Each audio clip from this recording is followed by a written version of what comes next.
अनंत काल तक महासुख में डूबे।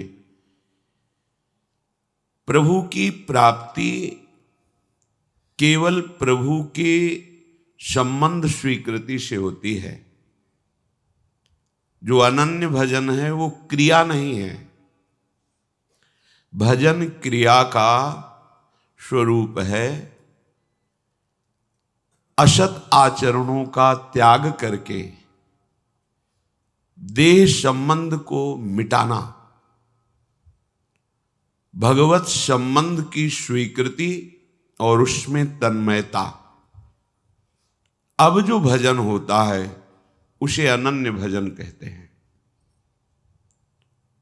बहुत काल तक हमारी वृत्तियां जगत में लगी हुई हैं, इसलिए बहुत कठिन पड़ रहा है देह से, देह के भोगों से, जगत संबंधियों से अपनी वृत्तियों को हटाकर प्रभु के चरणों में लगाना बहुत कठिन पड़ता है। बातें बनाना अलग होता है, वृत्तियों को समेट कर भगवदाकार करना ये कोई संतों का कृपा पात्र, गुरुजनों का कृपा पात्र ही ऐसी सामर्थ्य से युक्त होता है। प्रायः कोई न कोई कामना लेकर ही भगवत मार्ग में प्रवेश होता है, पर हमारे प्रभु का ऐसा करुणामय स्वभाव है कि अगर सकामता से प्रभु में लग जाए तो उसकी कामना की तो पूर्ति करते ही हैं और अपने श्री चरणों का प्रेम भी दे देते हैं। बड़े उदार शिरोमणि हैं।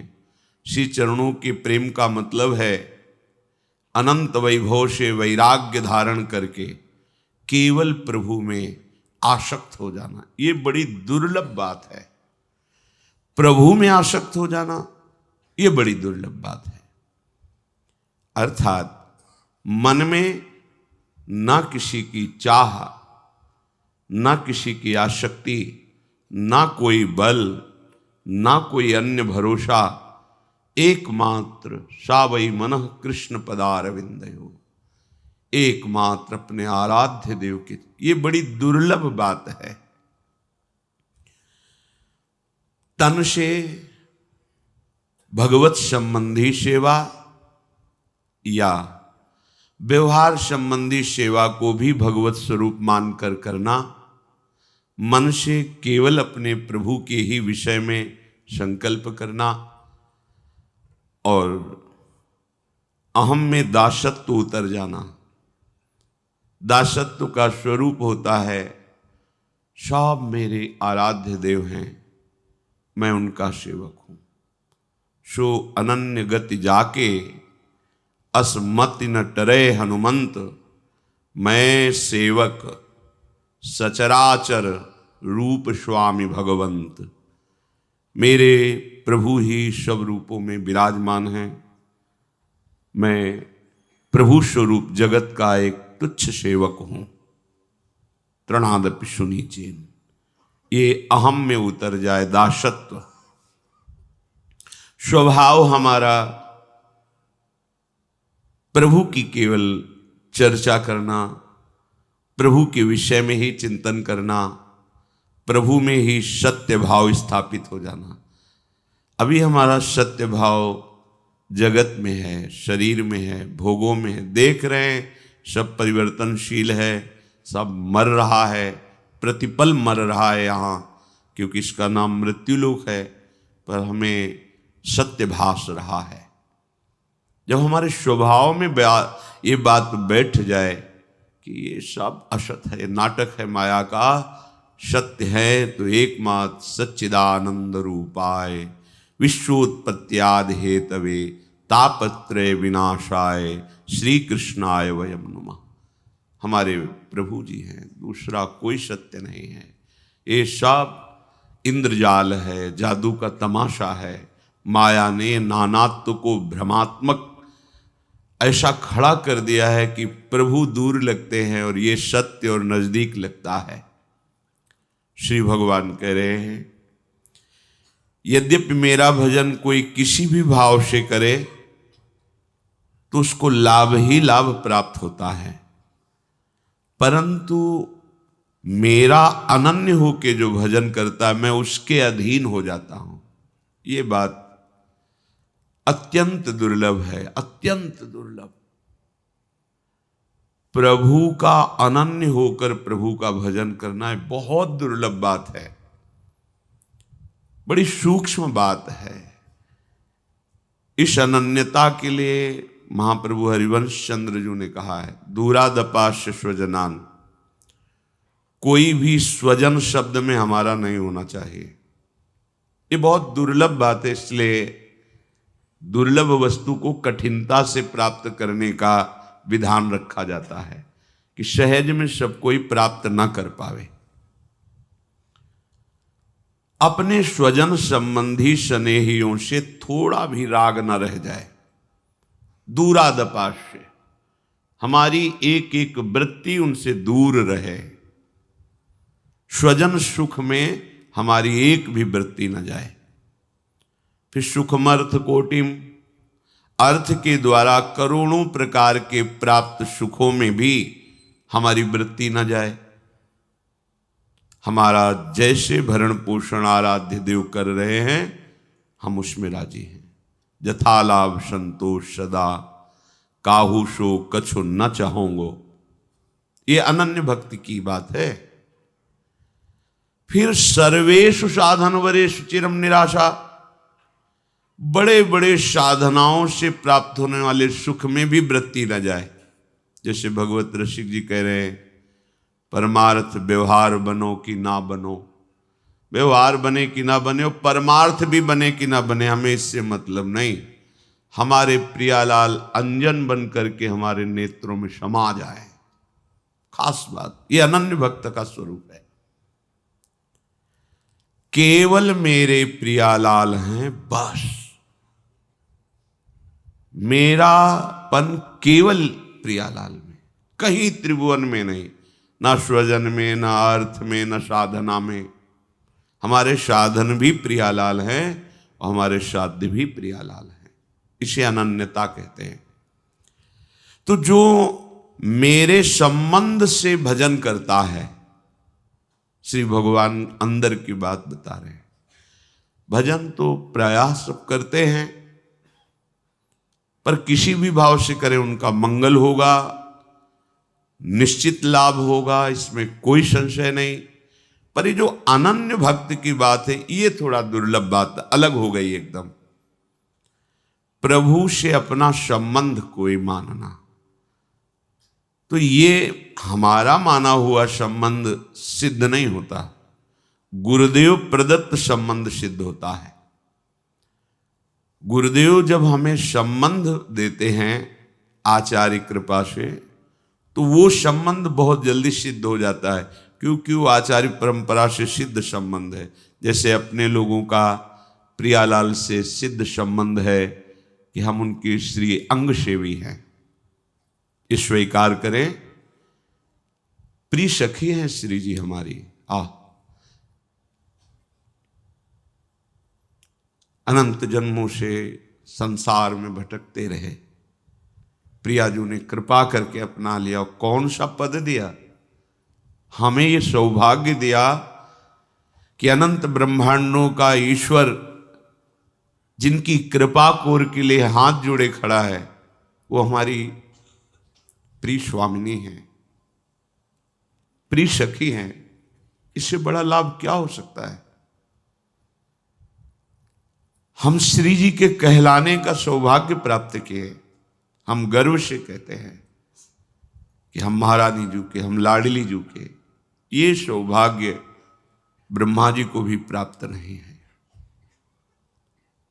यन्नारदादे सुकैरगम्यम वृंदावने वंजुल मंजु कुंजे तत्कृष्ण चेतो हरणैक विज्ञ मत्रास्त किंचित परमम रहस्यम।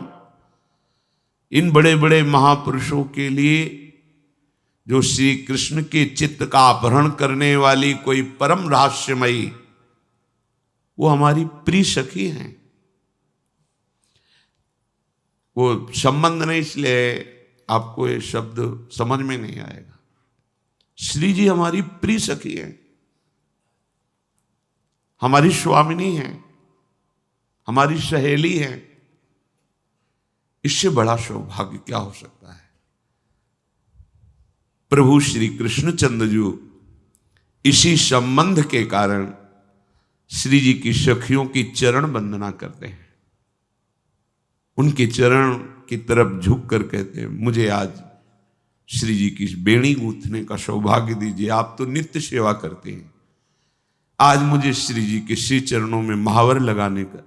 श्री जी प्रेम ही प्रेम, प्रेम समुद्र का सार जब मूर्तिमान हुआ तो हमारी श्री लाडली जो हुई, हमारी श्री किशोरी जो हुई, ये अलग बात है। एक कामनाओं की पूर्ति, समस्याओं का समाधान हो जाएगा, कोई बड़ी बात नहीं। राधा राधा राधा, कोई समस्या नहीं रहेगी, कोई कामना नहीं रह जाएगी। पर ये बात इन सब से हटकर है, ये प्रेम का विषय है। देखो, अनंत शरीर धारण किए, कोई शरीर हमारे साथ नहीं रहा, फिर शरीर संबंधी भोग कैसे रह सकते हैं, फिर शरीर संबंधी रिश्ते नाते कैसे रह सकते हैं। एक बार विचार करो ना, जब यहां से शरीर छूटता है तो केवल अकेला होता है जीव। अरे कोई तो अपना होना चाहिए। तो जो अपने हैं उनको पहचाना नहीं, उनसे संबंध नहीं माना, इसलिए बार बार हमारा जन्म मरण दुख शोक ये प्राप्त हो रहा है। ये संबंध से जो भजन होता है वो क्रियावान कर्तृत्व भाव वाले नहीं समझ पाएंगे। अनन्य भजन संबंध से ही होता है, अनन्य भजन क्रिया का नाम नहीं है। अखंड भजन क्रिया से नहीं होता है, कोई भी क्रिया अखंड नहीं हो सकती। क्रिया का आदि है तो अंत भी है। जितनी भी क्रियाएं हैं, भले सत्क्रिया ही क्यों ना हो, उसका आदि और अंत है, तो अखंड कैसे हो सकता है। बस ये संबंध जो हृदय में गुरुदेव की कृपा से जागृत होता है, यही कहते हैं। अगर आचार्य कृपा न हो तो हृदय गति रुक जाए, सामर्थ्य नहीं। इस संबंध के सुख को झेलने की हृदय में सामर्थ्य नहीं, वो तो आचार्य कृपा से। व्यास सुवन प्रसाद देह मानुषी गढ़े चित्त, उस चित्त का निर्माण आचार्य कृपा से होता है। जो प्रियाजू के रूप का चिंतन, प्रियाजू के प्रेम का चिंतन, प्रियाजू की सेवा का चिंतन होता है, वो पार्थिव चित्त नहीं झेल सकता। तो व्यास सुवन प्रसाद देह मानुषी गढ़े चित्त, वो चित्त, वो सेवा का शरीर, सेवा का भाव सब चिदानंद होता है, तभी वो सह पाता है। नहीं, प्यारी जो मंद मुस्कुरा करके, बंक कटाक्ष करके जब कोटि मनमथ हारी लालजू की तरफ देखती हैं तो सोचो प्रभु मूर्छित हो जाते हैं। वंशी गिरने लगती, पीतांबर कहाँ गिरा, कुछ शुद्ध नहीं, और मूर्छावस्था को प्राप्त। प्रभु सर्वलोक महेश्वर, योग योगेश्वरों के भी, योगिंद्रों मुनिंद्रों के भी गुरु, प्रेम समुद्र श्री लालजू महाराज, श्री लाडली जू की बंक चितवन और मुस्कान में मूर्छित हो जाते हैं। फिर कोई जीव कैसे सह सकता है। अनंत जीवों का स्वामी जो ईश्वर है प्रभु श्री कृष्ण, वो हमारी प्रियाजू के रूप सौंदर्य को सह नहीं पाते। वेणु करान्निपतिता स्खलितम शिखंडम भ्रष्टम च पीत वसनम ब्रजराज सूनो, यस्याह कटाक्ष सर्पात विमूर्छितस्य ताम राधिकाम परिचरामि कदारसेन। ऐसी श्री जी के श्रीअंग सेवा का अधिकार ये केवल संबंध से होता है। जो अनन्य भजन है वो संबंध का है, अनन्य भजन क्रिया नहीं। इसलिए प्रभु कह रहे, कोई किसी भी भाव से मेरे को भजे उसका परम लाभ है, परम मंगल है। निश्चित तुम्हारे जब पाप नष्ट हो जाएंगे तो तुम्हारी कामनाएं जो जो कर रहे हो सब पूर्ण हो जाएगी। बस भाव से आप लगे रहिए, सदाचरण कीजिए, खूब नाम जप कीजिए। पर ये जो अनन्य भक्ति शब्द है, ये सब इसमें नहीं है। इसमें तो नरक मिले, दुख मिले, विपत्ति मिले, अपमान मिले, बार बार जन्म मिले, इसकी भी परवाह नहीं रहती। बस केवल हम अपनी प्यारी जू प्यारे जू के चिंतन में मगन रहे। वो हमारे हैं, वो अपने हैं। संबंध से भाव का प्रादुर्भाव होता है और भाव को ही अखंड भजन कहते हैं। समझिए, अखंड भजन कोई क्रिया नहीं है, भाव है। क्रिया का संबंध शरीर से है, अंतःकरण से है। क्रिया होती है और छूटती है, इसलिए निरंतरता उसमें नहीं होती। अविनाशी चिदानंद नित्य परमात्म स्वरूप में स्थिति क्रियाओं से नहीं होती, क्रियाओं के संबंध त्याग से और भगवत संबंध स्वीकृति से होती है। ये ऊंची बात है, परमार्थ की ऊंचाई की बात है। देहाभिमानी बिल्कुल नहीं समझ सकता। जब हम अपने आप को प्रभु का मानने लगते हैं और प्रभु को अपना, केवल बस इतना ही, मैं प्रियालाल का हूं, प्रियालाल मेरे, वास्तविक हृदय में गुरु कृपा से जब ये बात बैठ जाती है तो इंद्रियां, मन, बुद्धि, शारीरिक, व्यवहारिक, लौकिक, वैदिक, परमार्थिक कोई भी कार्य हो रहा हो, भजन चल रहा हो या न चल रहा हो, एक भाव रहता है, मैं प्रियाजू का हूं, यही अखंड रहता है। ये सूक्ष्म विषय है। मैं प्रियाजू का हूं, ये अंदर बैठ गया है, ये अखंड रहता है। और जब ये अखंड रहता है तो स्मृति अखंड हो जाती है। कुछ भी क्रियाएं हो रही है, मैं प्रियाजू का हूं, ये अखंड स्मृति रहती है। जैसे हमने शरीर का संबंध मान लिया तो जब हम गहरी नींद में सो जाते हैं, सुषुप्ति में, तो हमें बिल्कुल ज्ञान नहीं रहता मैं कौन हूं, कहां सोया हूं, कुछ नहीं। जब जगते हैं तो कोई प्रयास नहीं करना पड़ता। अपने को पता होता है कि मैं पुरुष हूं, अपने को पता होता है मैं अमुक हूं, अमुक जगह सोया हूं, क्योंकि हमने उसे अपनी स्मृति में बैठा लिया है। तो हमें ये जांच नहीं करनी पड़ती कि मैं कौन हूं, स्त्री हूं या पुरुष हूं, ऐसा नहीं। वो हमारी स्मृति में बैठ जे ही जगह, तो हमें अपनी याद नहीं करनी पड़ती कि हम बैठकर 2 मिनट जरा सोचे कि मैं कौन हूं। स्मृति है, स्मृति में बैठ गया, चेतना आते ही हमें सब ज्ञान है। ऐसे ही यही देह स्मृति, देह संबंध हट गया, प्रियालाल के चरणों में संबंध हो गया और प्रियालाल के संबंध से भाव, भाव से गाढ़ स्मृति। अब जो भी चेष्टाएं हो रही, लौकिक, व्यवहारिक, वैदिक, परमार्थिक, ये सब क्रियाएं हैं, आदि अंत वाली है, लेकिन जो भाव में स्मृति चल रही उसे अखंड स्मृति कहते हैं। वही अखंड स्मरण होता है। हम नाम माला से जपते हैं, वाणी पाठ करते हैं, सेवा करते हैं, इनकी आदि और अंत है। शुरू किया फिर विश्राम हुआ, फिर दूसरा शुरू किया फिर विश्राम हुआ। ये क्रियाएं हैं सद, ये भागवतिक क्रियाएं हैं, ये अभ्यास है, स्थिति नहीं। पर अनन्य भक्त स्थिति का नाम है, क्रिया का नाम नहीं है।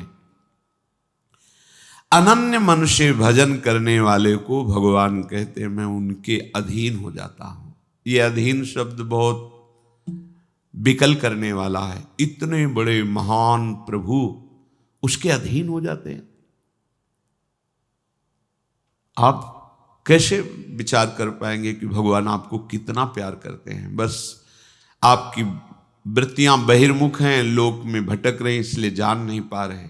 सच्ची सच्ची वो कहीं आकाश के ऊपर नहीं बैठे हैं कि वो ऊपर वाला देखेगा, तुम जहां मानोगे वहीं वो है। अरे वो हर समय नेत्रों में समाया हुआ है, हृदय में समाया हुआ है, आसपास वही घेरे हुए, उसके सिवा कुछ नहीं, कोई सत्ता नहीं।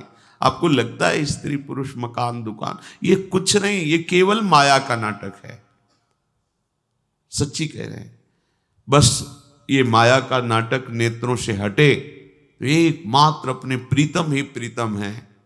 इसके लिए अखंड स्मृति, अखंड स्मृति के लिए भाव, भाव के लिए संबंध। और संबंध होता है संबंधियों के संग से, भगवत प्रेमी महात्माओं के संग से। जब किसी जीव का इसी जन्म में कल्याण होने का भगवान निश्चय कर लेते हैं, अब इसका कल्याण होना चाहिए, बहुत भटक लिया, तो कहते हैं भवापवर्गो भ्रमतो यदा भवेत् जनस्य तर्ह्यच्युत सत्समागमः सत्संगमो यर्हि तदैव सद्गतौ परावरे से त्वयि जायते मतिः। ये भगवत कृपा का स्वरूप है कि हमारा अंतिम जन्म है। क्या? भगवत कृपा से, भारी सुकृतों की कृपा से जब हमारा आखिरी जन्म होता है, ये निश्चित हो जाता है कि अब इसका इस जन्म में कल्याण होगा, तो उसे साधु संग की प्राप्ति होती है। भवापवर्गो भ्रमतो यदा भवेत् जनस्य तरहच्युत सत्समागम। भगवान ने जब देखा संसार चक्र में पिसते पिसते अब तो इसका कल्याण करना चाहिए, अब इसका अंतिम जन्म होना चाहिए, तो भगवान कृपा करके संत समागम दे दीजिए। संत समागम में ऐसी महिमामयी चर्चा होती है प्रभु की कि उसका चित्त संसार के भोगों से विरक्त होकर भगवान में आसक्त हो जाता है। सत्संगमो यर्हि तदैव सद्गतौ परावरेशे त्वयि जायते मति। परावरेशे, भगवान श्री कृष्ण में उसकी बुद्धि स्थित हो जाती है। संत संग के प्रभाव से प्रभु श्री कृष्णचंद्र जी में बुद्धि स्थित हो जाती है। अभी हमारी बुद्धि भोगों में सुख, शरीर में सुख, शरीर संबंधियों में सुख, गलत निश्चय किए हुए है। और जहां संत समागम मिला तो समझना चाहिए हमारा आखिरी जन्म है और संत समागम का फल है संत संगमो यही तदैव सद्गतौ। उसकी परम सद्गति निश्चित हो जाती है जब साधु संग मिलता है। क्या परम गति? परावरेशो त्वयि जायते मति।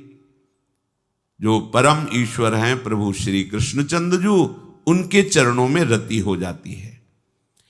दया में प्रभु कितनी अपार कृपा की आपके ऊपर। मनुष्य शरीर साधु समागम श्रीधाम वृंदावन में दुर्लभ बात है। आप अपने जीवन को विचार करके देखिए कि आपके करने से आज तक क्या हुआ है। बिगड़ा ही है, बना नहीं है। ये इसलिए विचार कीजिए कि आप अहंकार रहित होकर प्रभु की कृपा का आश्रय लेकर हृदय से प्रभु के चरणों का सहारा ले लीजिए, बच जाओगे, दुख से बच जाओगे। कोई तुम्हारा मित्र नहीं है, यहां कोई तुम्हें सहयोग देने वाला नहीं। मान लीजिए आप लोग भ्रमित हैं, इसलिए आपको लगता है आपके कोई दोस्त हैं, कोई आपके सहयोगी हैं, कोई आपके संरक्षक हैं। बिल्कुल नहीं। बाहरी सब कुछ हो सकता है, आंतरिक रक्षा करने वाला केवल श्री कृष्ण है, दूसरा नहीं है। सच्ची मानिए उन पर बड़ी कृपा है जिनको पग पर धोखा मिलता है, प्रतिकूलता मिलती है, तो उनको असलियत समझ में आ जाती है, फिर वो सत्य की तरफ मुड़ते हैं, उन्हें साधु समागम मिलता है और वो सत्य में प्रतिष्ठित हो जाते हैं। आज से हमें यह समझना चाहिए कि भगवत कृपा पात्र हैं। अब हमारी दुर्गति नहीं हो सकती, क्योंकि प्रभु की कृपा किसी निमित्त को लेकर के नहीं हुई है, अहेतुकी कृपा है। तो अब हमारे कल्याण में कोई संशय नहीं। सच्ची मानिए, ये विश्वास करोगे तो हो जाएगा। विश्वास करो, ये जादू की बात है। मेरा कहाँ कल्याण होगा, मैं तो गृहस्थ हूं, मैं विषयों में फंसा हूं, मैं दुर्गति पक्की है। नहीं नहीं, कुछ भी हो, मेरे में सामर्थ्य तो नहीं, मैं तो अधम हूं, नीच हूं, पर मेरे प्रभु बड़े कृपालु हैं, मेरा निश्चित इस जन्म में कल्याण हो जाएगा, पक्का हो जाएगा। आप विश्वास कीजिए। आप हर समय अपने भाग्य को सराहिए। मैं प्रभु का शरणागत हूं, अहो भाग्य मेरे, प्रभु ने मुझे स्वीकार कर लिया। अगर स्वीकार किया ना होता तो मुझे साधु संग न मिलता। जो प्रभु मोहि अनुग्रह कीन्हा, तो तुम आई दर्श हठ दीन्हा।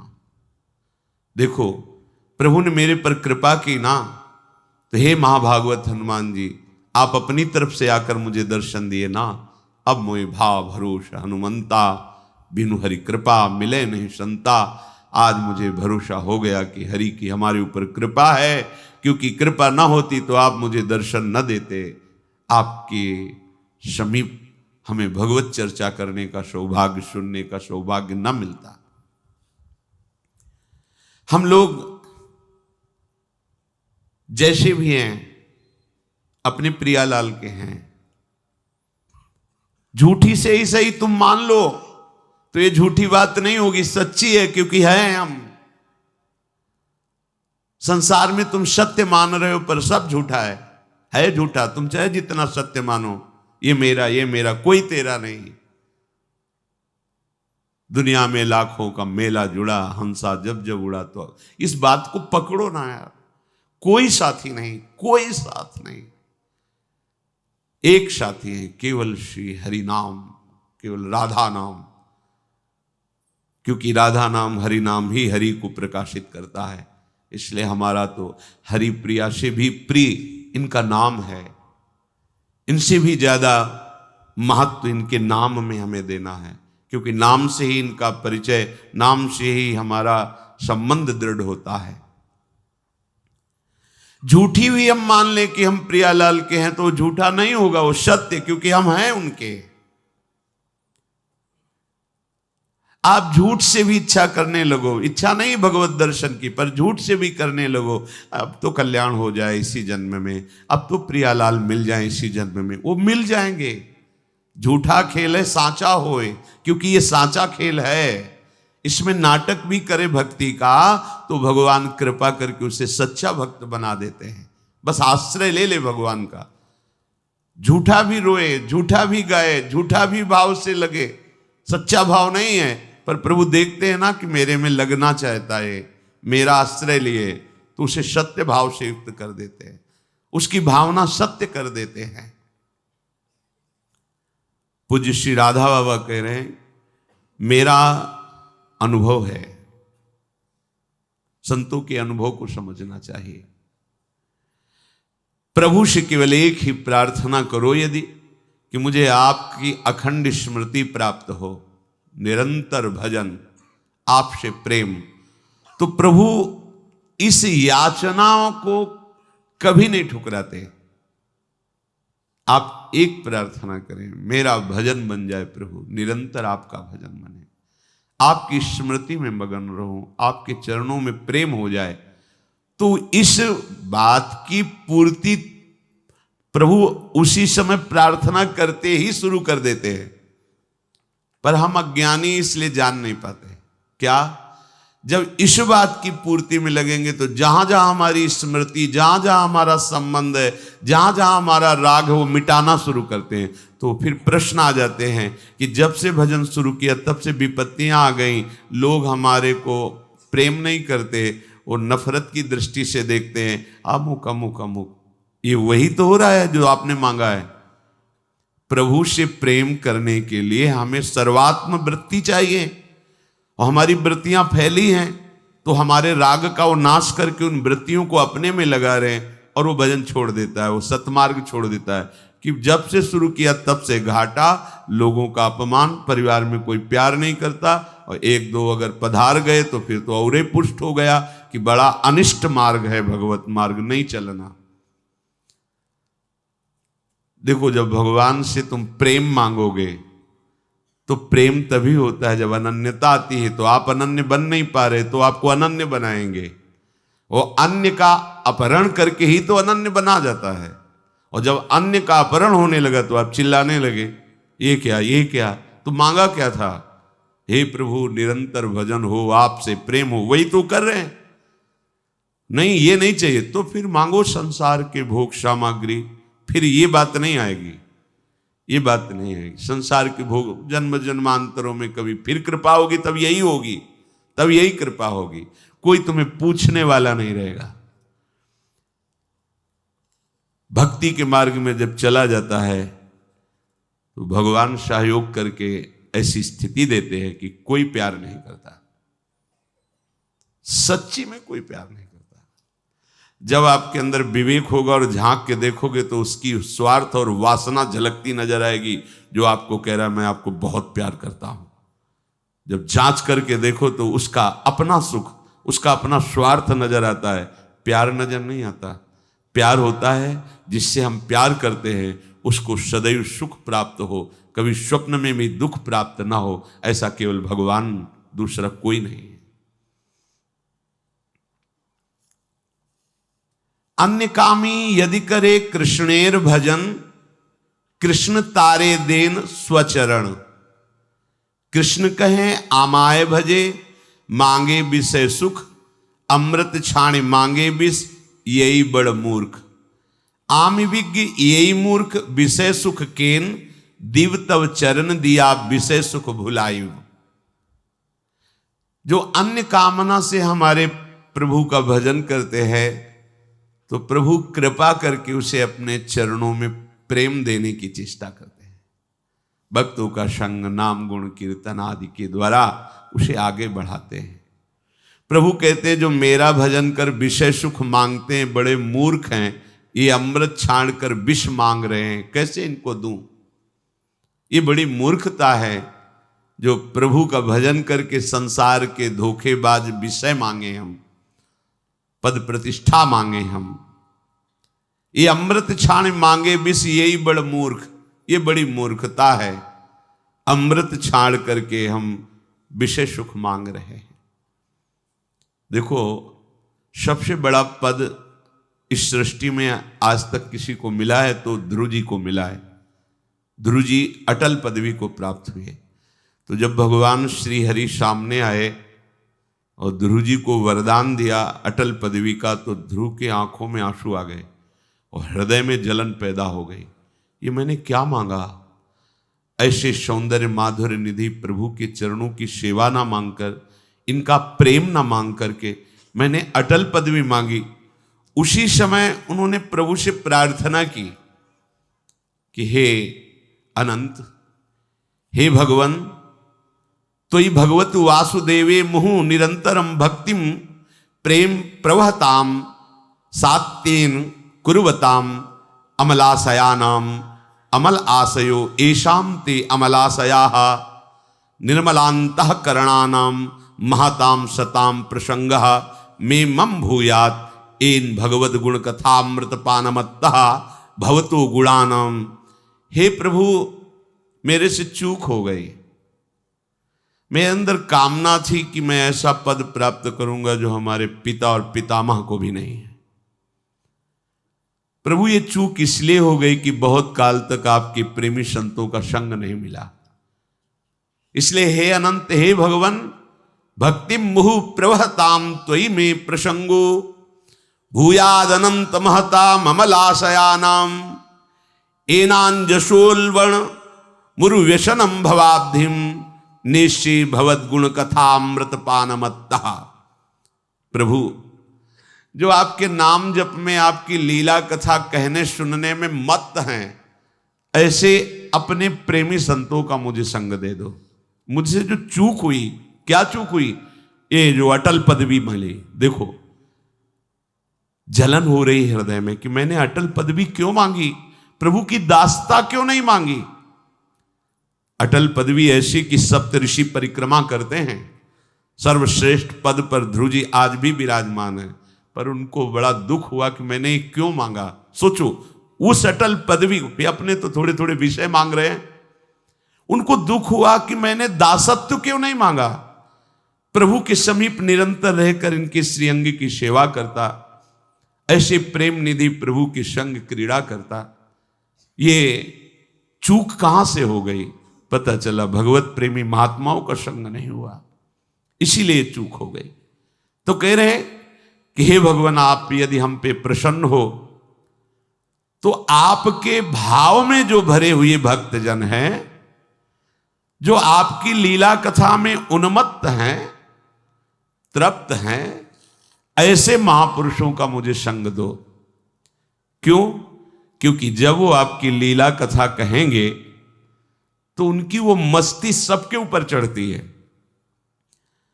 संबंध में भरकर जब वो प्रभु को पुकारते हैं, नाम कीर्तन करते हैं, प्रभु का यश गाते हैं, तो चूंकि हम माने या न माने हम प्रभु के ही हैं, वो सबके हृदय में अपना प्रभाव डालता है।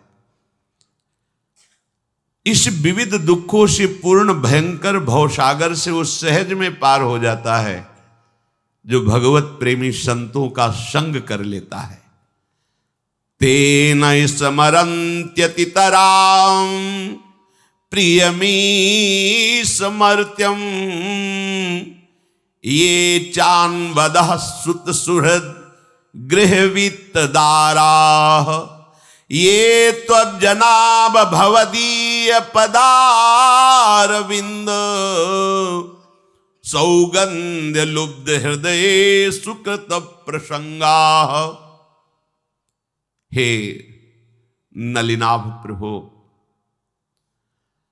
जिनको आपके श्री चरण कमलों की प्रियता प्राप्त हो गई है, जो आपके श्री चरणों के चिंतन में लगे रहते हैं, ऐसे भक्तों का संग यदि प्राप्त हो जाए तो उसका प्रभाव क्या होता है? बोले वो अतिशय प्रिय अपने शरीर, अपने देह और देह के संबंधी पुत्र मित्र कलत्र घर धन धाम, इन सब से बेपरवाह होकर के आपका भजन करने लगता है। यह है संत संग का चमत्कार। ये भवदीयो पदारविंदयो चरण कमलयो यत् सौगंध्यम सौरभम तत्र लुब्धम आकृष्टम हृदयम मनो। उनकी स्थिति हमारे ऊपर उतरती है। ये चादो देहम अनुश्रुत सुहृद गृह वित्त दारा तानपि न स्मरन्ति। बस हरि कथामृत पीत्वा मत्तः संतो न स्मरन्ति केवलम योग योगादि निष्ठानाम देहाभिमानिनानाम व्यावृत्ति तु शब्देन दर्शिता। देहाभिमान से युक्त होकर बड़े बड़े योग अनुष्ठान करने से स्थिति प्राप्त नहीं होती।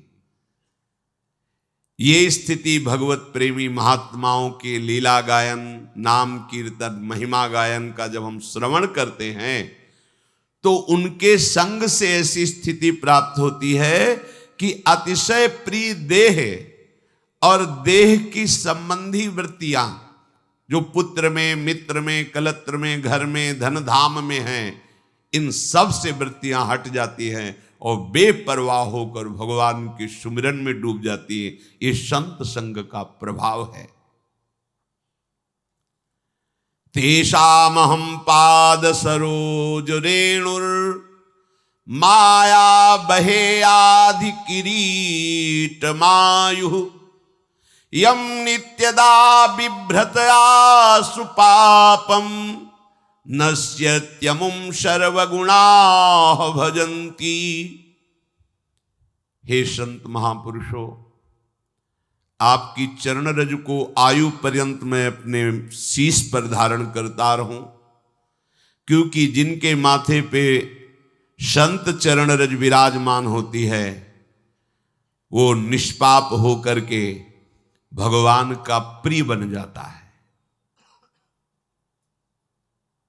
जे गुरु चरण रेणु सिर धरहि तेजन सकल विभव बस करहि। संपूर्ण भागवतिक वैभव उसके हृदय में प्रकाशित हो जाता है जो संत सदगुरुदेव की चरण रज को अपने माथे पे रखता है। जब प्रभु की असीम कृपा होती है तो भगवत प्रेमी महात्माओं का संग मिलता है संतों का संग मिल जाए तो फिर किसी और तीर्थ के अवगाहन की जरूरत नहीं है, क्योंकि तीर्थापाद प्रभु का निरंतर स्मरण करते हुए उनके ध्यान में जो मगन है, तेषाम विचरताम पदभ्याम तीर्थानाम पावनेच्छया भीतस्य किन्नरो चेत तावकानाम समागमः। ये जो भगवत प्रेमी जन हैं, ये तीर्थों को भी तीर्थत्व प्रदान करने वाले हैं। तीर्थानाम अपि पावनेच्छया पदभ्याम विचरताम तेषाम तावकानाम तौ भक्तानाम समागमः संसारात् भीतस्य किम न रोचते कथम न स्वस्मिन् रुचिमुत्पादयेत तस्मात् सत्संगः विना संसारे निस्तारो नास्ति। कह रहे हैं जो तीर्थों को भी निष्पाप करने की सामर्थ्य रखते हैं, जहां वो पृथ्वी पर चरण रखते हैं वहां की रज तीर्थों को भी पावन करने वाली बन जाती है।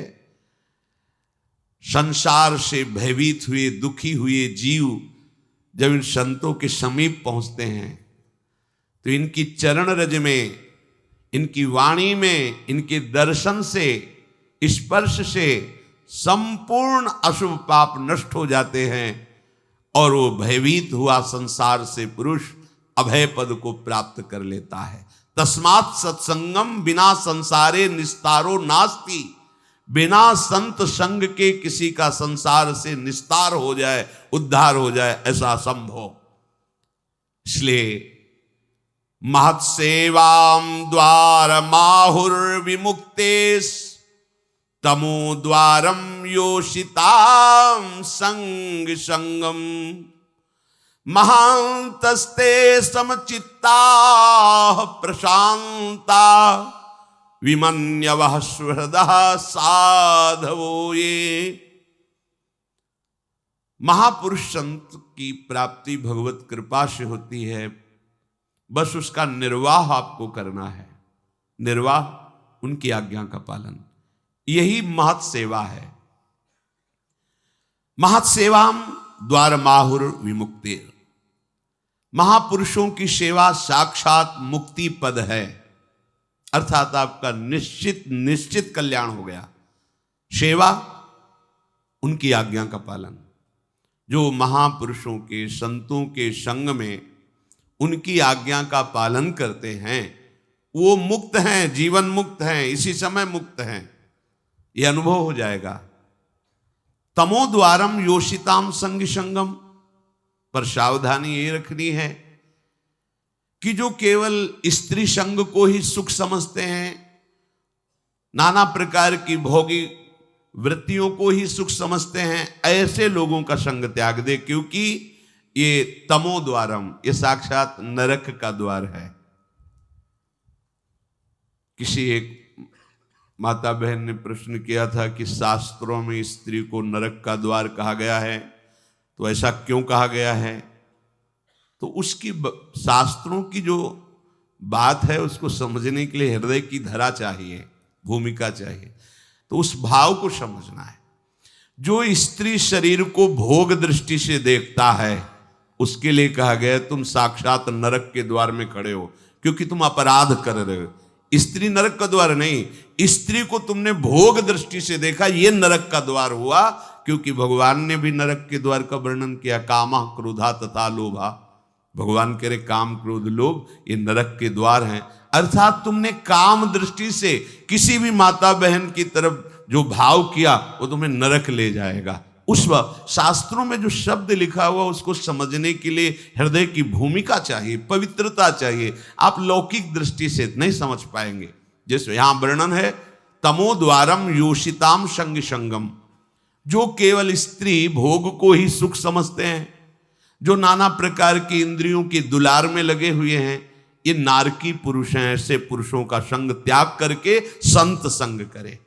संत संग कर रहे हैं और ये भी कर रहे हैं, लाभ नहीं मिलेगा, लाभ नहीं मिलेगा।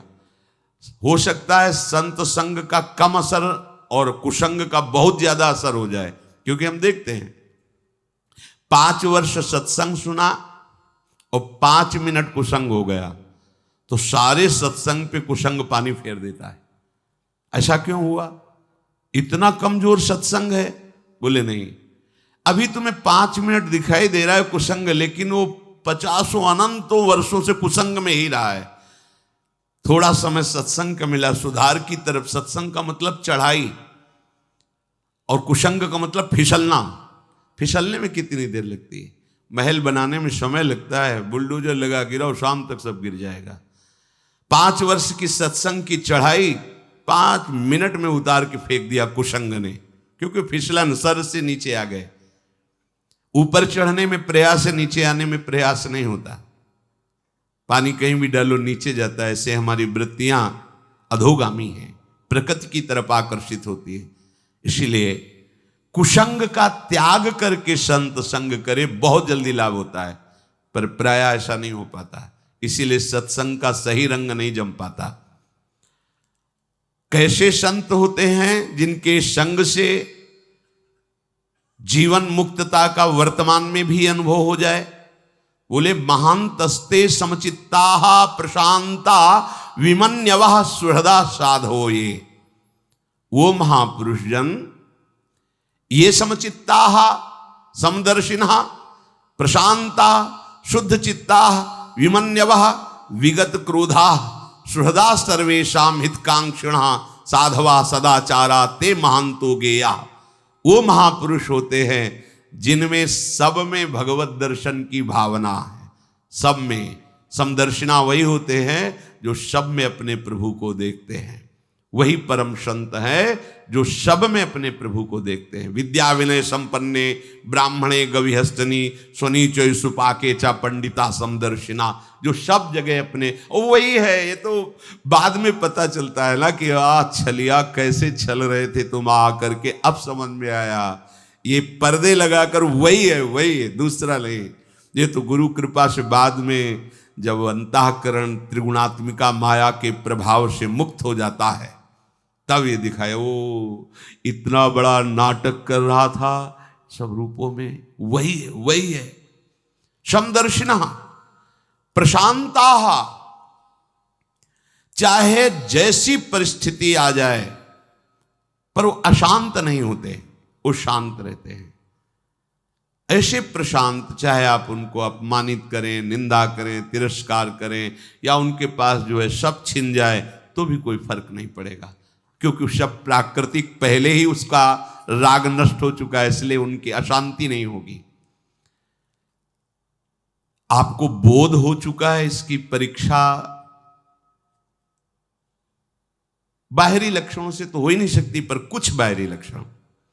जब आपकी भरी सभा में निंदा हो, अपमान हो, कोई भी आपका साथ देने वाला न हो, फिर भी आप शांत हैं और मुस्कुरा रहे हैं, तो हो सकता है। ये भी लक्षण पहचाना जा कि बिना ब्रह्मबोध हुए ऐसी सामर्थ्य नहीं आ सकती।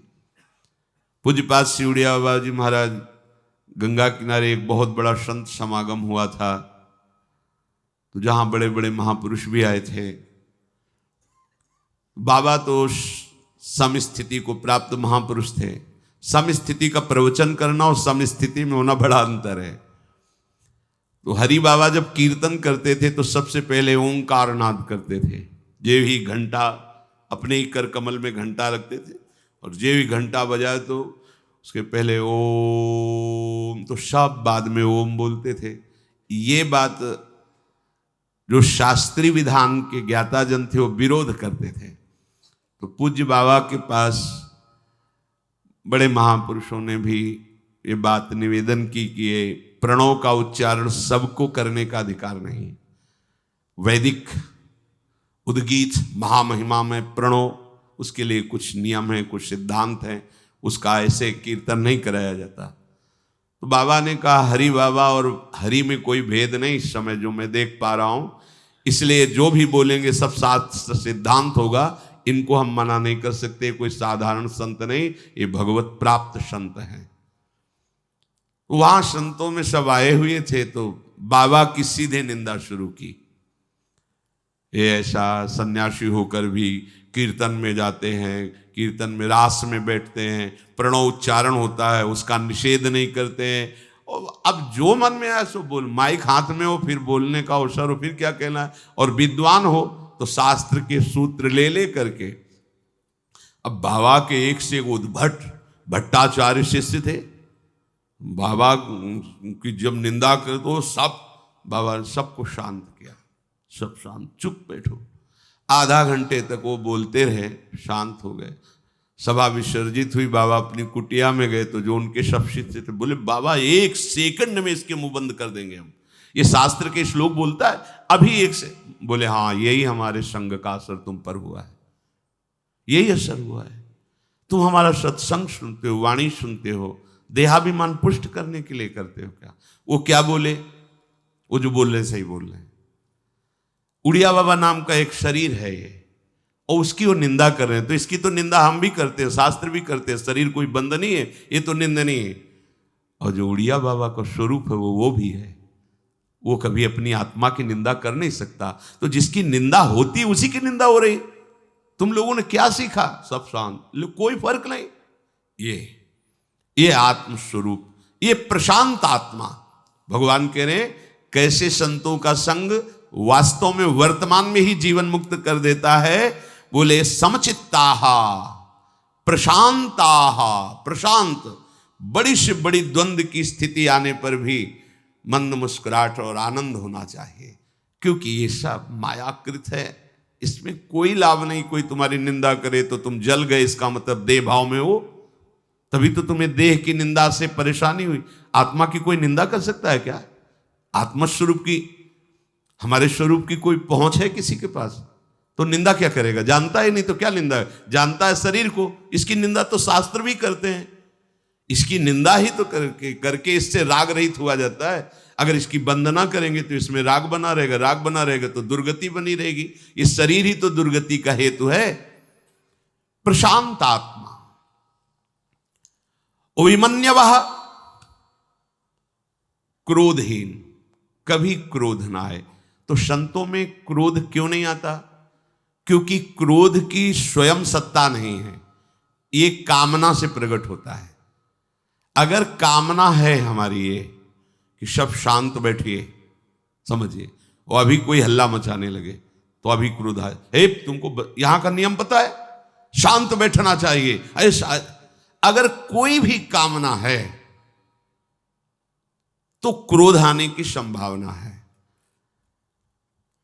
क्रोध हम उसे ही कह सकते हैं जिसमें देह सुख को लेकर के कामना है।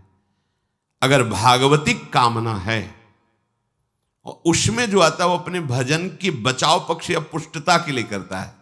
जैसे कोई साधक भजन कर, बार बार आसपास कोई विक्षेप कर, तो उसको अंदर जलन होगी। अब वो क्या करेगा? प्रार्थना करेगा या रो देगा? दो बातें हैं। उसका क्रोध प्रकट हुआ, पर वो क्रोध दो रूप में प्रकट हो। हम आपसे हाथ जोड़ते हैं, आप ऐसे बार बार विघ्न क्यों डाल रहे हैं? फिर भी नहीं माना तो रो देगा, प्रभु देख लो, आप हमें बहुत कष्ट हो रहा, मुझे संभालो। ये साधक की बात है, सिद्ध पुरुष को लाई। उस समय और आनंदित होगा कि भगवान ने अवसर दिया अपनी वृत्ति को पहचानने के लिए। अब आनंदमय होकर के उसी स्थिति से निपट करके भजन में लगा हो, कोई फर्क नहीं पड़ा। क्रोध अगर अंदर आता है तो पूज्य बाबा कहते हैं क्रोध का लक्षण है दुरुक्ति, कठोर वचन, गालियां निकलने लगना, ये क्रोध का स्वरूप है। अगर उपासक में 1 महीने भजन करने के बाद एक बार क्रोध आ गया तो 1 महीने का भजन प्रभाव ढक जाएगा। जो तुम्हें बोध होना चाहिए, आनंद नहीं होगा। अब साल में 12 बार आ गया तो हुआ क्या? और यहाँ दिन में 12 बार आता है, दूसरे पर हमें क्योंकि कामनाओं की बौछार हो रही। जो महात्मा जन हैं उनमें कभी कभी क्रोध देखा जाता है, होता नहीं है। क्रोध देखा जाता है। कैसे देखा जाता है? अगर आज से तुमने ऐसी गलत बात की तो तुम्हें ऐसा ऐसा दंड देंगे, ऐसा, और लगता है बड़े गुस्सा हैं। तो ये वास्तविक क्रोध नहीं है, क्योंकि क्रोध में स्वसुख की कामना से, कामा संजायते क्रोधा, क्रोधा स्मृति विभ्रमा। लेकिन ये स्मृति विभ्रम में नहीं है, ये स्मृति प्रदान कर रहे हैं। अगर तुमने गलत आचरण किया, हम दोबारा सुनने को मिला तो तुम समझ लेना ऐसा ऐसा, वो तुम्हें कहां पहुंचा रहे हैं? भगवत स्मृति में। तो क्रोध तो नहीं हुआ, क्योंकि स्मृति विभ्रमा नहीं हुई, और स्मृति विभ्रमा में बुद्धि नाश हो, लेकिन वो तो परम बुद्धि में स्थित है। तो ये क्या हुआ? वो क्रोध का नाटक करके तुम्हारे उस दोष से मुक्त करने के लिए वो ऐसा कर रहे हैं। वो कठोर वचन बोलना, डांटना, कड़े सिद्धांतों में चलाना, तो उसमें तुम्हें लग सकता है कि इस महात्मा में भी क्रोध है। जैसे नारद जी ने देखा कि वो निर्वस्त्र होकर गंगा में ऐसा, तो बहुत, फिर देखा तुम मदिरा भी पिए, इनको होश भी नहीं है, और तुम कुबेर के पुत्र होकर ऐसा, जाओ तुम वृक्ष योनि को प्राप्त हो। लगा कि महात्मा गुस्सा हो गया, लेकिन गुस्सा नहीं है, कृपा कर दी। नंदालय के यमलार्जुन बने और भगवान सच्चिदानंद श्री कृष्ण का दर्शन, स्पर्श और संभाषण प्राप्त हुआ। कितनी बड़ी महात्मा की क्रोध उसे ही हम कह सकते हैं जो सुसुख वांछा से हो। हमारी सुख वृत्ति में बाधा पड़ा और फिर ये, तो उसे हम क्रोध कह सकते हैं। प्रायः संतों में जो देखा गया है वो दूसरों को महासुख में पहुंचाने के लिए देखा गया है। उनका क्रोध जो दिखाई दे रहा है वो तुम जहां फंसे हो वहां से मुक्त करने के लिए। वो क्रोध नहीं हुआ, क्योंकि क्रोध का परिणाम होता है स्मृति भ्रंशः, और उसका स्वरूप होता है बुद्धिनाशो, और उसका फल होता है प्रणश्यंति, पूर्ण रूप से नाश हो जाना। लेकिन ऐसा नहीं होता।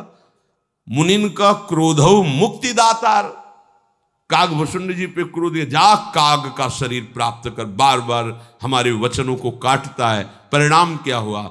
अविरल भक्ति, अखंड स्मृति, वरदानों की झड़ी लगा दी। ये क्या हुआ?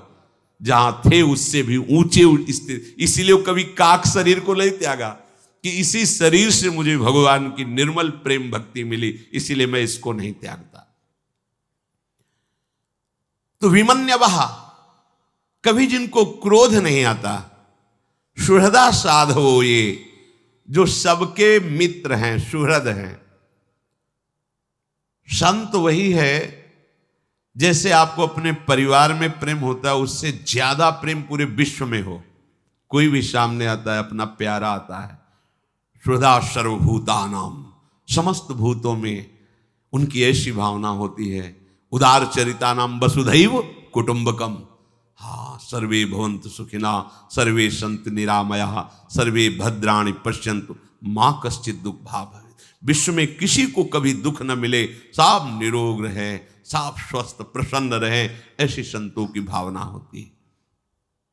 तो जब हमें ऐसे भगवत प्रेमी महात्माओं का संग मिलता है तो उनके स्त्री मुख से भगवत चर्चा सुनने को मिलती है। शृण्वताम स्वकथा कृष्ण पुण्य श्रवण कीर्तन हृदयंतस्थो हरभद्राणी विधुनोति सुहृद सताम।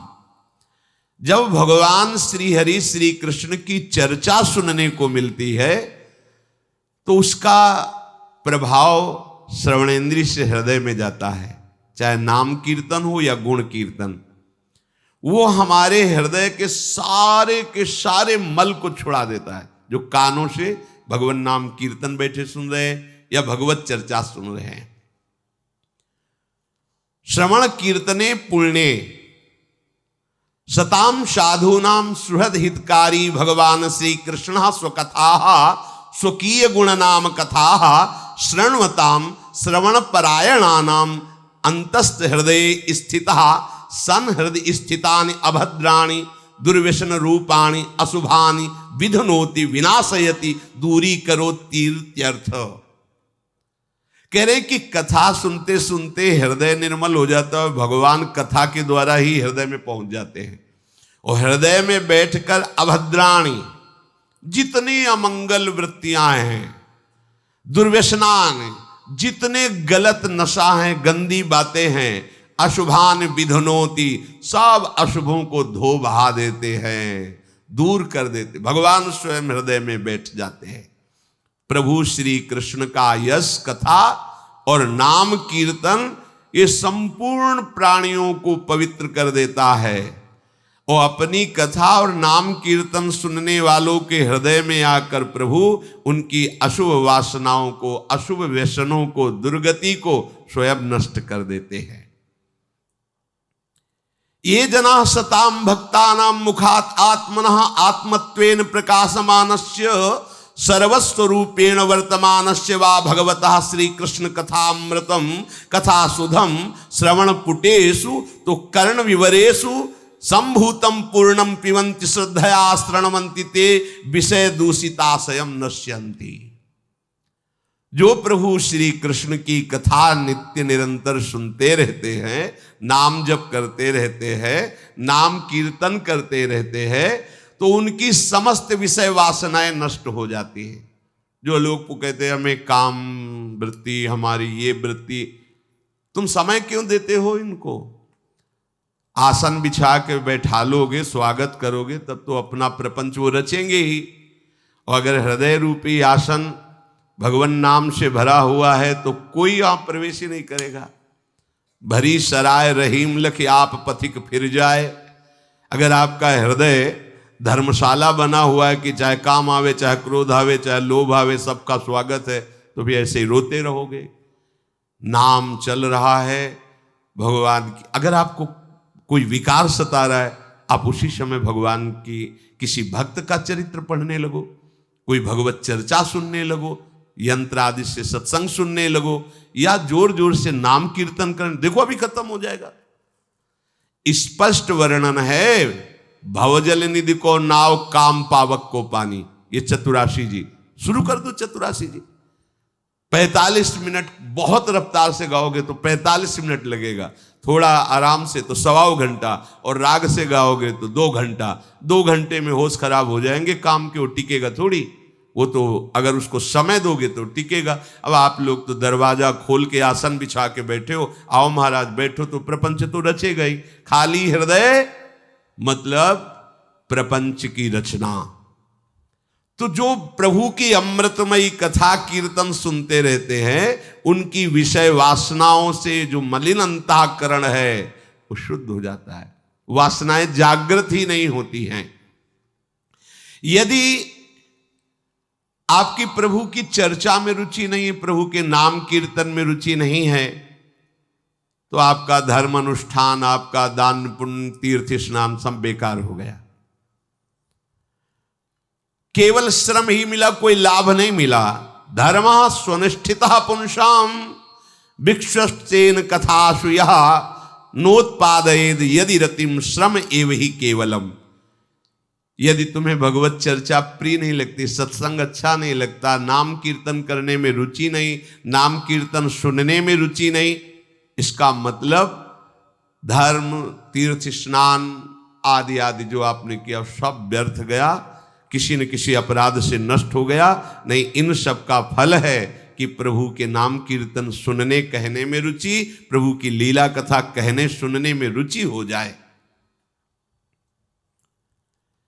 जिन्होंने कीर्तनीय परम पवित्र प्रभु श्री कृष्ण के नाम का कीर्तन, गुण का कीर्तन, तो कलिमलहारी प्रभु श्री कृष्ण का ये श्रवण कीर्तन बड़े बड़े महापुरुषों की जो स्थिति है उस स्थिति में पहुंचा देता है। देखो सुखदेव जी की ऐसी स्थिति है कि व्यास जी भी सराहना करते हैं, पर सुखदेव जी ने जब भगवान की रूप माधुरी को सुना तो वो अपनी स्थिति से विचलित होकर, हाँ, तो जब हम प्रभु की चर्चा सुनते हैं तो जो महापुरुषों की स्थिति होती वो स्थिति आ जाती, वो साधन से नहीं होती। समझ में नहीं आता लोगों की। रत्नावती जी ने कोई साधन नहीं किया था, एक जैसे भोग विलास युक्त रानी होती वैसे ही थी, बस दासी ने भगवत चर्चा सुनाना शुरू किया तो दासी से भी बढ़कर भगवत प्रेमी रत्नावती जी हो गई। ब्राह्मण लोग मथुरा के बड़ी बड़ी यज्ञ करते थे, लेकिन उनमें भगवत रति नहीं थी, और उनकी पत्नियों को वृंदावन की मालिनी पुष्प का दोना लेकर देती थी जाकर, और बताती थी आज ये श्री कृष्ण पोशाक पहने थे, आज ये लीला हुई, आज ऐसा हुआ, हमारे श्री कृष्ण ने आज अघासुर को मारा, बकासुर को। ये लीलाएं सुन सुनकर वो इतनी पवित्र हृदय की हो गई कि भगवत साक्षात्कार हो गया। भोग लेके गई, प्रभु ने पाया और प्रभु ने कहा तुम हमारी हो, अब जाओ, सब देवता देख रहे हैं, अब कोई विश्व में तुम्हारा अपमान नहीं कर सकता, और सदैव मेरे नाम गुण कीर्तन में लगे रहना। मेरी प्रेम प्राप्ति मेरे सानिध्य से उतनी नहीं होती जितने मेरे नाम गुण कीर्तन श्रवण कथन से होती, भगवान ने बताया। विषय वासना से मलिन हृदय को शुद्ध करने के लिए विद्या, वेदाध्ययन, दान, तपस्या, योग, क्रिया ये समर्थ नहीं है। पर यदि भगवत प्रेमी महात्माओं के मुख से भगवत चर्चा सुनी जाए तो बहुत जल्दी हृदय शुद्ध हो जाता है। जो भगवत चर्चा सुनने का रसिक हो जाता है, मानो उसी को सब साधना का फल मिल गया। देखो 88,000 ऋषि और उनके मुखिया श्री शौनक जी सूत जी से कहते हैं कि यज्ञ करते करते हमारी जटाएं जो है धुआं से धूमिल हो गई, पर मुझे वो आनंद नहीं आया जो आपके मुख से भगवत चर्चा सुनने से आता है। ऐसा कौन है? को नाम त्रप्रे दृशवित कथायाम महत्तमैकांत परायणस्य नान्तं गुणानामगुणश्च जगमुर योगेश्वराये भवपाद्म मुख्या। ऐसा कौन रसिक पुरुष होगा जो संतों के एकमात्र जीवन सर्वस्व भगवान श्री कृष्ण की कथा सुन के कहे कि मैं तृप्त हो गया। अरे वही चर्चा तो चल रही जो रोज चलती है, नहीं नवम नवम वही बात आपको रोज नवम नवम लगे और रोज सुनने के लिए व्याकुलता हो कि कहीं एक शब्द ना छूट जाए, तो जानो आपके ऊपर प्रभु की विशुद्ध कृपा है। अरे जिनके गुणों का पार शिव ब्रह्मादि योगेश्वर भी नहीं कर पाए, उन प्रभु के यदि गुणों का श्रवण करोगे तो तुम्हारी स्थिति उन्हीं महापुरुषों जैसी हो जाएगी। नहीं तो आयुर्हरति वै पुंसा मुद्यन्नस्तम चयन्नसौ तस्यर्ते यक्षणो नीत उत्तम श्लोक वार्तया। प्रतिपल आयु नष्ट हो रही है, इस समय जा रहा है, उसी की आयु सफल है, उसी का जीवन सफल है जिसका समय भगवान के नाम कीर्तन करने में, सुनने में, भगवत चर्चा करने सुनने में कट रहा है, उसी का जीवन सार्थक है। जिसका समय प्रभु श्री कृष्ण की कथा के बिना व्यतीत हो रहा है, उसकी आयु तो प्रतिदिन उदय और अस्त होकर भगवान सूर्य नष्ट कर रहे हैं। इसलिए उन शोचनीय अज्ञानी पुरुषों का संग नहीं करना चाहिए जिनको कथा नहीं रुचती, नाम कीर्तन नहीं रुचता। जो भगवान से विमुख है, सच्ची मानिए अच्छा है नरक मास मिल जाए लेकिन उनका संग न मिले। बरुभल वास नरक करता था, दुष्ट संग जनि देई विधाता। क्योंकि ऐसे लोग मिले तो सत्संग छूट जाएगा, साधु समागम से आप बहुत दूर हो जाएंगे, और फिर जो रंग चढ़ाती है माया, फिर जन्म जन्मों तक उतरना मुश्किल होता है। इसलिए भगवान श्री कृष्ण कह रहे हैं कि कोई बिरला ही मेरी अनन्य भक्ति करता है। जो अनन्य भक्ति का स्वरूप है वो कह रहे सततम कीर्तयन्तो माम यतन्तश्च दृढ़व्रताः नमस्यन्तश्च माम भक्त्या नित्ययुक्ता उपासते। जो मेरे भक्त हैं वो सततम कीर्तयन्तो, सतत कीर्तन। सतत कीर्तन 24 घंटे कैसे मंजीरा लेकर बराबर करते रहोगे? कभी शौच जाना है, लघु शंका जाना है, भोजन पाना है, फिर ये सतत कैसे होगा? तो सतत कीर्तन वैखरी वाणी से भी, मध्यमा से भी, पश्यंती से भी, परा से 4 वाणियां हैं। कभी हम वैखरी वाणी से कीर्तन कर रहे हैं, कभी हम अंदर ही अंदर रूपांश जप कर रहे हैं, कभी मानसिक डूबे हुए हैं और कभी समाधि में हैं। हम कर ही नहीं रहे, हो रहा है, उसे देख रहे, उसे सुन रहे, ये स्थिति। जो सततम कीर्तयन्तो माम, भगवान कह रहे हैं मेरा सतत भजन तभी हो सकता है जब तुम मेरे से अपने को अलग नहीं मानोगे। अलग मानोगे तो सतत नहीं हो पाएगा।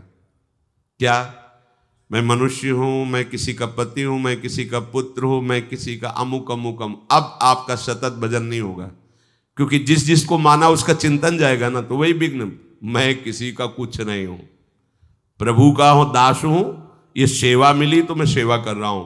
प्रभु का होके संसार की सेवा, परिवार की सेवा करो, भगवत प्राप्ति हो जाएगी पक्का। परिवार के होके फिर तो मोहग्रसित चित्त से भगवत चिंतन नहीं होता। जब वो मेरे को अपने से अलग मानता है तो मेरा सतत चिंतन कैसे कर सकता है? क्योंकि जितना अलग मानोगे उतने विमुख रहोगे। बिल्कुल बिल्कुल, ये अंदर की बात है। प्रभु से अपनापन हो। प्रिया जो अपने प्राणों से भी अधिक प्यारे लगने लगे। मेरे प्राणनाथ से श्यामा, शपथ करो तृण छिए, रहो को काहो मन दिए। नित्य युक्त वही हो सकता है जिसने प्रभु से अपनापन कर लिया है। जो स्वयं का संबंध तो संसार के संबंधियों से रखता है और भजन करना चाहता है तो नहीं हो पाता। इसीलिए लोग प्रश्न करते, मेरे से तो भजन नहीं। एक उपासक बोला, भजन तो होता नहीं, सेवा में रुचि नहीं है, तो अब क्या करें? भजन होता नहीं, सेवा में रुचि नहीं, तो नरक की तैयारी करो। पक्की बात है। भजन में रुचि नहीं, भगवत सेवा में, तो फिर और करोगे क्या? फिर मनमानी आचरण होंगे, उनका आचरणों का फल होता है दुर्गति। अरे ऐसे कैसे? यहां रुचि का विषय चल रहा है, यहां रुचि का विषय नहीं चल रहा। रुचि पैदा करनी है हमें, जो संसार में रुचि उसको हटा करके पैदा करनी। देखो, सबसे पहली बात समझो, हमारे अंदर जो भोगों की इच्छा है उसको नष्ट करने की एक प्रक्रिया है। हमारी इच्छा है कि मैं भोगूं, भोग सामग्री भी है, पर भोगूंगा नहीं, क्योंकि मुझे भगवत प्राप्ति करनी। इसका नाम त्याग है, इसका नाम त्याग है। भोग इच्छा रहते हुए भी भोगों को ना भोगना, इसका नाम त्याग है। और त्याग से ही शांति प्रारंभ हो जाती। त्यागात् शांति अनंतरम। इसके बाद ये भोग सामग्री भोगने से सुख होता है, ऐसी बात खत्म हो गई।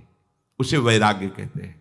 जो अंदर भोगने की इच्छा थी अब वो भी खत्म हो गई, इसे वैराग्य कहते हैं। वैराग्यवान के अंदर भोग इच्छा भी नहीं होती। त्याग के अंदर भोग इच्छा होती है। भोग इच्छा होते हुए भोगों को ना भोगना, इसे त्याग कहते हैं। और भोग इच्छा का ही त्याग हो जाना, इसे वैराग्य कहते हैं। और ये भोगने वाली वस्तु है, इसका ज्ञान ही नष्ट हो जाना, उसे उपरति कहते हैं। अब उसके लिए त्रिभुवन में कोई बाधा नहीं, क्योंकि भोग सामग्री की सत्ता ही नहीं रही। पर यह स्थिति प्राप्त करने के लिए पहली स्थिति प्रशंसनीय है। भोग इच्छा है पर भोगूंगा नहीं, क्योंकि मुझे भगवत प्राप्ति करनी। भोग इच्छा सबके रहती है। आगे चलकर वैराग्यवान होता है, फिर आगे चलकर उपरति को प्राप्त होता है, अर्थात वैराग्य का भी विस्मरण। अब वो अनुराग के मार्ग का पथिक है। प्रभु कह रहे हैं, दृढ़ व्रताहा, जिसने ये दृढ़ व्रत ले लिया है कि अब मुझे सततम कीर्तयन्तो, मुझे सतत भजन करना है, क्योंकि भजन से ही भगवत प्रेम प्राप्त होता है, भजन से सब कुछ प्राप्त हो जाता है।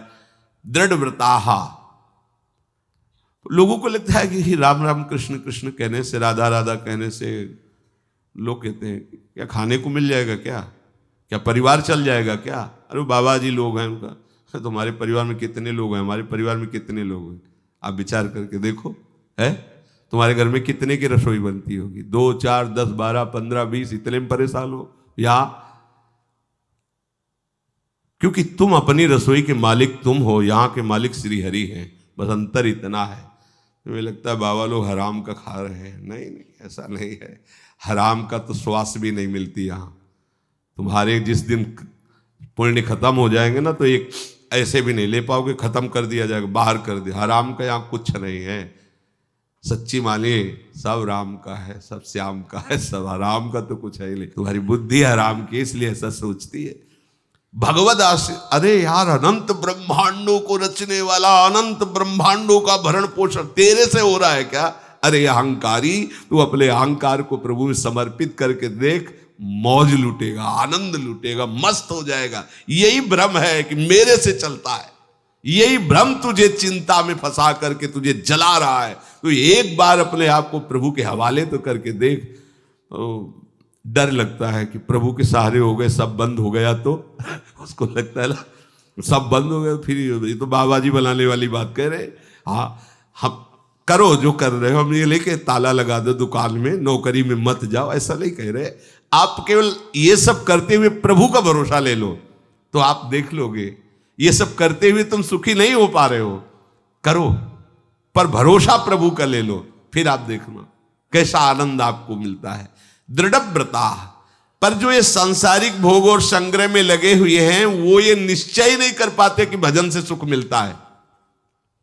भजन कर रहे हैं, वो समस्या क्यों आ गई, रुपया क्यों नहीं बढ़ रहे हैं? कैसी बुद्धि मारी गई है। भजन का फल रुपया, भजन का फल समस्या का समाधान। अरे टोटल समस्या का समाधान, भव रोग से ही मुक्ति, जन्म मरण से ही मुक्ति, परमानंद महल में चलना है श्री जी के। वो निश्चय ही नहीं कर पाते जो भोगों में लगे हुए हैं कि भजन से सुख है, भगवान सुख सिंधु है। परंतु जो संतों के संग से अपने मैं को बदल दिया है कि अब कुछ भी हो, हम तो इनके दास हैं, जैसी आज्ञा करेंगे वैसा, अब तो प्रभु के लिए, बस हम प्रभु के हैं, प्रभु का भजन करना कर। एक बार देखते हैं इस जन्म में, ये भी खेल खेल के देखते हैं कि प्रभु का भजन करेंगे, जो भी कार्य करेंगे प्रभु को समर्पित करेंगे, उनके अधीन होकर के रहेंगे। अगर आप दूसरों को पुष्ट करने वाले न बन जाएं तो हमें बता, दूसरों से कहोगे विश्वास मान लो, तुम्हें हमारी शपथ दे के कहता हूं, इस लोक और परलोक में सुखी हो जाओगे यदि नाम जपोगे। आप करके देखो, यही आप दूसरों से बोलने लगोगे। जैसे महाप्रभु कह रहे हैं, यही परलोक सकल सुख पावत मेरी सो भैया कृष्ण गुण संचो। ये दृढ़ निश्चय उनको होता है जिनको संत संग मिल गया और मैं समर्पित कर दिया। ये सांसारिक भोग, ये सांसारिक व्यवस्थाएं मारी घूमती हैं, तुम समझ नहीं पा रहे हो। किसने प्रकट किया है? प्रभु ने ना। और तुम प्रभु के हो तो भला सुविधा रहेगी जीवन में? मतलब थोड़ा सोचिए, आप प्रभु के होगे, असुविधा होगी आपको। आप प्रभु आज भी नेत्र खोल के देख लो, भले भगवान से प्रेम नहीं लेकिन भगवान का जस गाते हैं तो कोई भी सुख ऐसा नहीं जो उनके चरणों में न लुटता हो। ये नहीं कह सकते कि भगवत प्रेमी है, पर वो भगवत जस गाते हैं, भगवत महिमा गाते हैं। कृपा है लक्ष्मी जी की। बोले वो पढ़े लिखे हैं, राधा राधा कहने में कौन से तुम्हें व्याकरण पढ़ना है? तुम केवल राधा राधा गाओ, हमें बताना कि क्या नहीं मिला है। पर पहले पाप नष्ट होने दो, जो तुम्हारे दुख देने वाले कर्म हैं उनको पहले भस्म होने दो। ओ गेहूं बोया, दूसरे दिन से खोद के देखो कि अंकुर आया कि बीज ही नष्ट हो जाएगा। अरे चुपचाप पड़ा रहने दो 10-5 दिन, फिर अपने आप अंकुरण होगा, फिर वो बड़ा दिखाई दे। दीर्घ काल तक भजन करो चुपचाप। केवल प्रभु के नाम का स्मरण, प्रभु का संबंध भाव, ये दृढ़ व्रताह बना देता है। यतन्तश्च, जैसे सांसारिक पुरुष रुपये में प्रेम करता है ना, ऐसे तुम्हारे अंदर नाम का लोभ जग जाए। जितना राधा नाम उतना ही हम धनी, पक्का धनी हो जाओगे, पक्का। क्या चाहिए, क्या चाहिए, कैसे बताए? अरे प्रभु की माया से ये सब रचा है। प्रभु को कोई पसीना थोड़ी आया कि वो मृत्यु लोक रचा, ब्रह्म लोक रचा, थोड़ा हवा करो बहुत हम कुछ नहीं। ऐसे मुस्कुराए, मुस्कुराहट से माया पैदा हुई और भ्रकुटी विलास सृष्टि लय हुई। ऐसे स्वामी का भजन करोगे तुम गरीब रहोगे, तुम दुखी रहोगे? नहीं भाई। वो निष्काम भक्तों के जीवन चरित्रों को आप दिखा सकते हैं कि खाने को नहीं, क्योंकि वो प्रेम सुख में डूबे हुए भक्तजन प्रभु को अधीन किए हुए हैं, माया के भोगों की चाह नहीं रख रहे थे। लेकिन अगर आप भोगों की चाह रख रहे हो तो भरमार हो जाएगी। अरे वो कहां से उत्पन्न कर देगा? वो मालिक है, वो ईश्वर है। आप विश्वास तो कीजिए। जैसे तुम्हें रुपए कमाने का लोभ होता है, यदि ऐसा लोभ लग जाए नाम का, तो तुम बहुत बड़े धनी हो जाओगे। जो चाहोगे प्राप्त हो जाएगा, जो चाहोगे। एक जन्म तो दे दो यार प्रभु के लिए। बहुत जन्म सबकी मानी है, अपने मन की मानी, माया की तरफ बढ़े हो। एक जन्म में जितना बचा है तुम्हारे, वैसे तो सब खो ही दिए हो, जितना बचा है उतना राधा राधा में दे दो। बाद में जहां भी होगे वहां तुम्हें ये बात याद आएगी कि अगर हम बात न मानते तो दुर्गति हो जाती। आज मैं परम सुखी हूं, जैसे काकभूषुंड जी गरुण जी से कहते हैं, सुखी न भयो आज की नहीं। आज जैसा सुखी हूं, सच्ची आज जैसा सुख कभी सुखी नहीं हुआ, क्योंकि प्रभु के नाम गुण रूप लीला धाम का आश्रय हो गया। ये लगन लगाने के लिए आपको रुपए की तरह लगन लगानी पड़ेगी नाम में। ओवर टाइम नहीं लोग करते कि ओवर टाइम भी करें, तो ओवर टाइम भी संत जन, हाँ हमने देखा है सदगुरुदेव भगवान को, जो ये 10 बजे तो श्री जी को शयन करा करके विश्राम में गए, और जिसे मध्य रात्रि में 12 बजे उठ के देखा तो गुरु जी बैठे, और जो ही 4 बजे से फिर लेट गए, 6 बजे तक फिर शौच स्नान अपने दिन। ओवर टाइम, जब कोई नहीं देख रहा, कोई नहीं सुन रहा, शांत रात्रि के जब सब सो रहे, तो जाग करके अपने प्रीतम का नाम कमा रहे हैं, प्रीतम का स्मरण कर रहे हैं। प्रायः संतजन, प्रायः थोड़ी देर विश्राम हुआ, जल्दी से उठे, अधिक कमाना है ना, नाम अधिक कम। यहाँ तो 10 बजे तक सो रहे हो तो नाम क्या? जिसके सैया में लेटे हुए सूर्य उदय हो रहे हैं, वो भयानक रोग से ग्रसित होगा, उसकी आयु क्षीण हो जाएगी, उसके सुकृत नष्ट होंगे, उसकी बुद्धि क्षीण हो जाएगी, वो विषयों का गुलाम हो जाएगा। ये ऐसा नहीं खेल। इसीलिए डर करके सब लोग अर्घ, भगवान सूर्य पधार रहे हैं, स्नान आदि करके तिलक लगा उनको अर्घ देना। आओ महाराज, आप हमारे जीवन को प्रकाशित करने वाले। तो सो रहे हैं सैया में, 8 बजे 9 बजे उठ रहे हैं, और कहा जाता है कि भैया ये तो VIP सिस्टम है कि 9 बजे तक सोना ये जीवन को नष्ट कर। सबसे प्रार्थना है सूर्योदय के 1 घंटा पहले, तो जो खैर आप लोगों को क्या, आप तो रात भर जगते हैं। हम 3 बजे 2:30 बजे वास चलते, लगभग 3 बजे इधर आते तो देखते हैं सब चौक पूरे हुए, चौकिया तो घंटों लगे होंगे। तो मतलब है कि ये 1:30-2 बजे से शुरू होगा, तो सोते कब होंगे? ये तो परमहंस है सब वृंदावनवासी। हाँ, ये छोटी मोटी दिनचर्या है। अरे 1:30 बजे जग करके नहा धो करके ये दिनचर्या करना बहुत श्री जी की कृपा है। बस इस कृपा को समेट लो, फैलाओ मत जगत में, इसको समेट लो, हृदय में ले आओ। प्रपंच ममता शून्य जीवन, तो परमहंसों की जो दिव्य स्थिति वही श्री जी प्रदान कर देंगी। वास्तव में वो बड़े भाग्यशाली हैं जो लोभ पूर्वक नाम जप करते हैं, लोभ पूर्वक, और 100 नाम ज्यादा कर लेते हैं। आज कल तो क्या, आज 100 नाम और कर लेते हैं। वो मन कैसा है कि अभी 2 मिनट रह गया है, 2 मिनट के बाद वो ऐसा करेंगे, ऐसा माला चल रहा, फटाफट हो जाए, झंझट खत्म हो। गुरुजी ने कहा ना, इतने माला हो जाए, झंझट। ये झंझट वाला नहीं, इसमें लोभ जगाओ। भगवान करे यतन तश्च, जैसे संसारिक मनुष्य रुपये का लोभ जगाकर बहुत देर देर तक मेहनत करता है और सब कुछ सहता है। इस धाम में देखा कि वो जो सेवा करने वालों का हेड होता है, वो क्या कहते हैं, ठेकेदार, वो गालियां भी दे रहा है, बेचारा धूप में सब मेहनत कर रहा है, कुछ नहीं बोलता है। तो उससे पूछा, गाली दे रहा था आपने उत्तर नहीं दिया? तो बोले, बाबा अगर उत्तर दे देते तो शाम का पैसा ही नहीं मिलता, भगा देता, कैसे परिवार चलेगा? तो वो उस लोभ के कारण गाली भी सहता है, गर्मी भी है, धूप सहता है, सब सहता है। और हम भजन करके नाम का लोभ जागृत कर ले तो माया का हर प्रहार सह जाएंगे, पर नाम का लोभ नहीं जागृत, इसलिए भजन नहीं होता। भक्त्या कीर्तयन्तो माम, वो मेरे भक्त प्रेम पूर्वक मेरे नाम का कीर्तन करते रहते हैं। हमें इसी जन्म में भगवत प्राप्ति करना है, तो प्रभु मेरे हैं ये भाव रख करके प्रभु का नाम, प्रभु के गुण, प्रभु की लीला कथा, इसमें अधिक हम चित्त लगावें, तो बहुत जल्दी हृदय पवित्र होकर भगवान के अनुराग से युक्त हो जाएगा। शेष चर्चा आगे। श्री राधा वल्लभ लाल की।